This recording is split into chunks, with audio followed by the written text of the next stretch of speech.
Today, PUBG's Fortnite lawsuit probably isn't what you think. This is CheckPoint.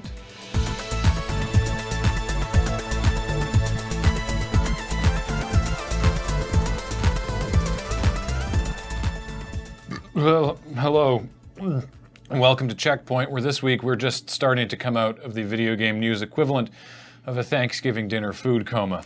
I know that consuming so much high-protein gaming news covered in the thick, rich gravy of media pundit commentary is bad for me, but the hot takes are just so delicious.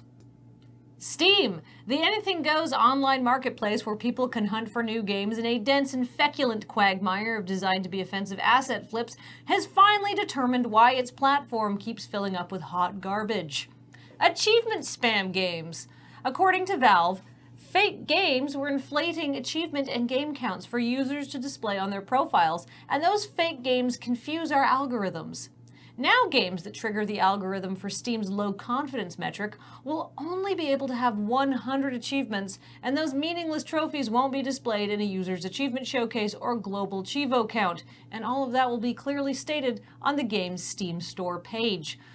Of course, people will still be able to make and purchase these fake games, allowing Valve to avoid making the clearly reprehensible mistake of trying to prevent scammers from selling broken pieces of garbage in the first place, because that would limit free speech and Valve's profits.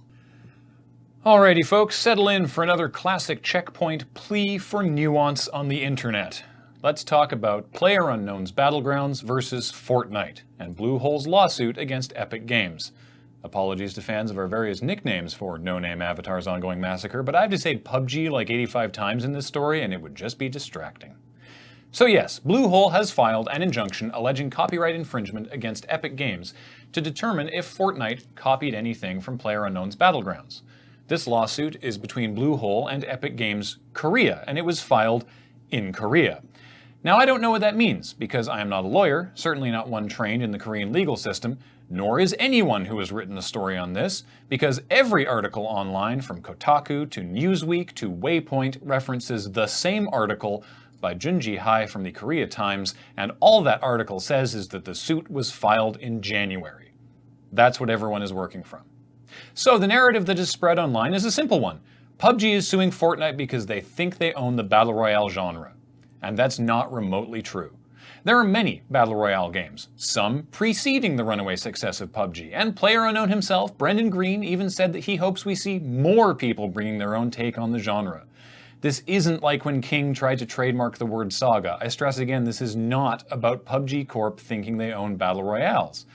In an interview with PC Gamer, Bluehole's Changhan Kim clarified, quote, "This is not about the Battle Royale game mode itself. There were other BR game modes earlier this year that were released, and we never raised an issue. And I think it's great that there's more competition and everyone should be able to create their own Battle Royale game mode. It's not about the idea itself, it's about Epic Games." He goes on to state explicitly, quote, "We are not claiming any kind of ownership over the game mode or genre itself. It's not for us to even comment." So, with that narrative torpedoed, what even is the problem?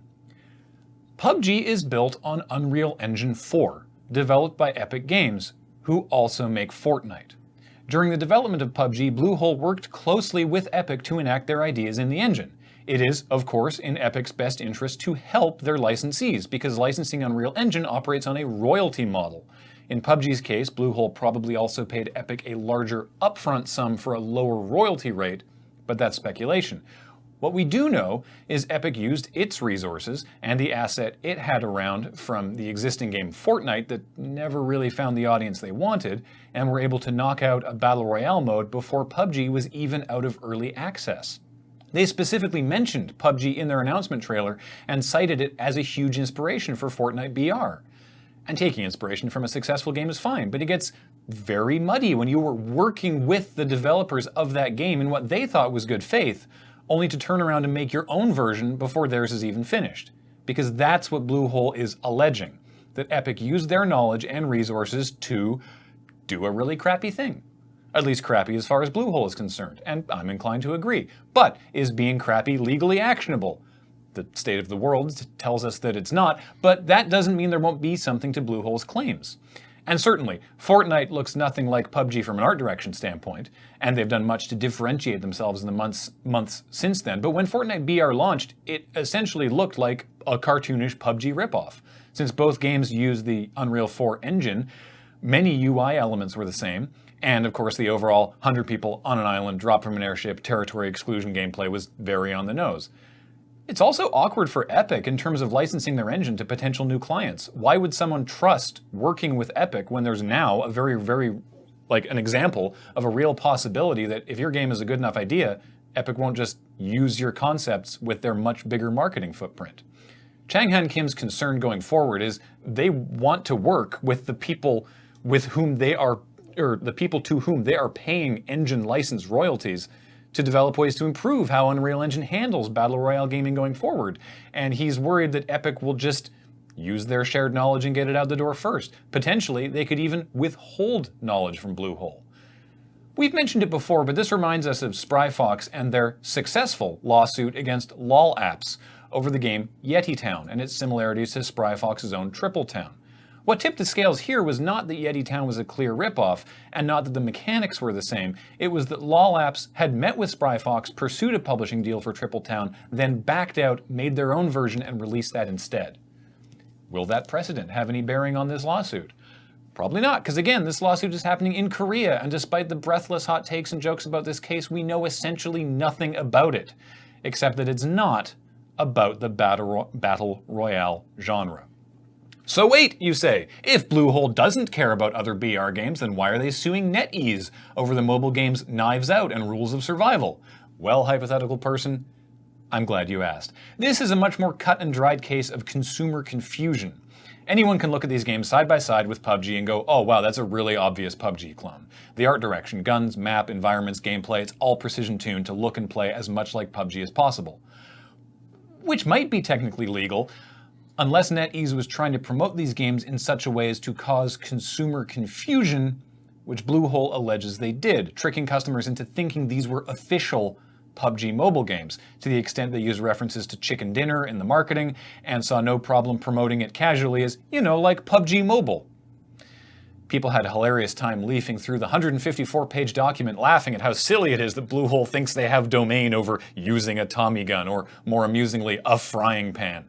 But that's missing the point. Bluehole doesn't think other games can't use a frying pan, or an M16, or a pregame lobby, or a plane.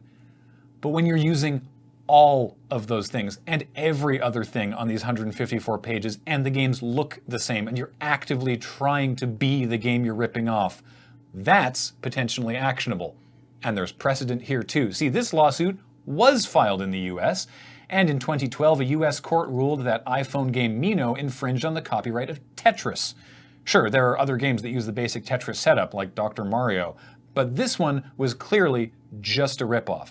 The judge said during the ruling, quote, "The game mechanics and the rules are not entitled to protection," but continued, "This principle does not mean, and cannot mean, that any and all expression related to a game rule or game function is unprotectable. Such an exception to copyright would likely swallow any protection one could possibly have." So yeah, those games are Battle Royale, and sure, you can't protect against Battle Royale, but you can sure know a ripoff when you see it.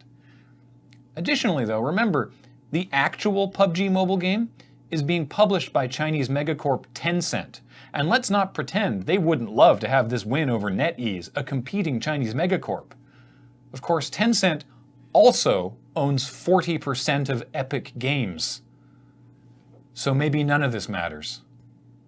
Pokemon Go is finally getting the one thing players have been clamoring for, Pokemon trading. But don't get too excited. In order not to undermine the core mechanics of the game, it's not super easy to trade a Pokemon. So how can you finally complete your Pokedex? First off, you'll need to have a friend, as trades of regional, legendary, and shiny mons, aka the only ones people actually care about, will be progress gated behind friendship levels, which can only be increased by fighting together at gyms, doing raids together, and sending gifts. Second, you'll also need to be within 100 meters of your friend. And thirdly, and most importantly, you'll definitely need to reinstall Pokemon Go. Well, another E3 has come and gone. And not a moment too soon. So we here at CheckPoint are here to helpfully round up our picks for all E3's biggest announcements, the best news, the coolest reveals. And the most breathtakingly stupid things that came out of this annual orgy of hyperbolic marketing exercises. Sony and Microsoft are both working on new consoles, but thankfully for all of our wallets, they're not expected to hit the market anytime soon. Fortnite is now on the Switch, unless you already played Fortnite on PS4. Microsoft has 5 new first-party studios. They're starting another one, and they've bought Ninja Theory, Undead Labs, Compulsion Labs, and Playground Games. Which means next year they might even have some games to show us. There's a new Fallout game coming. Fallout 76 is set in West Virginia, and for the first time ever, you can play with other people. You'll have to play with other people in Fallout 76. Capcom is remaking Resident Evil 2, and it looks awesome. The original is a classic, and it deserves the remake. There is now online discourse critiquing the online discourse surrounding E3, and nobody deserves that. So many cool games were revealed. Cyberpunk 2077 looks incredible. Remedy is making Control, and that looks incredible. Anthem looks both incredible and fun to play. And Starlink looks like something I'll grudgingly buy because of Star Fox. We saw an 8-minute trailer for Death Stranding, and the biggest takeaway is that we now somehow understand even less about the game. We also had an 8-minute presentation for Beyond Good and Evil 2, and the biggest takeaway was that they want people to do a bunch of spec work as a way of including fans. Nintendo revealed that Super Smash Bros. Ultimate will have the game's biggest roster ever, featuring every single character that's ever been in the game, and Ridley, Daisy, and the Inklings. Apparently it's taken so many resources to make this new Smash Brothers, Nintendo has temporarily forgotten they make Yoshi, Metroid, and Animal Crossing games. E3, always so much news. And so little of it relevant.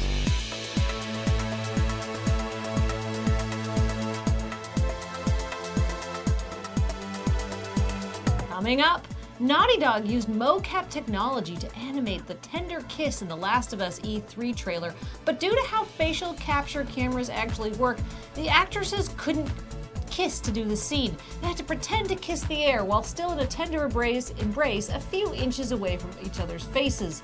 I'm impressed not only because the final product looks so amazingly real, but also because I thought it would be impossible to make the concept of connecting my food hole to someone else's face more disgusting than it already is, but here we are.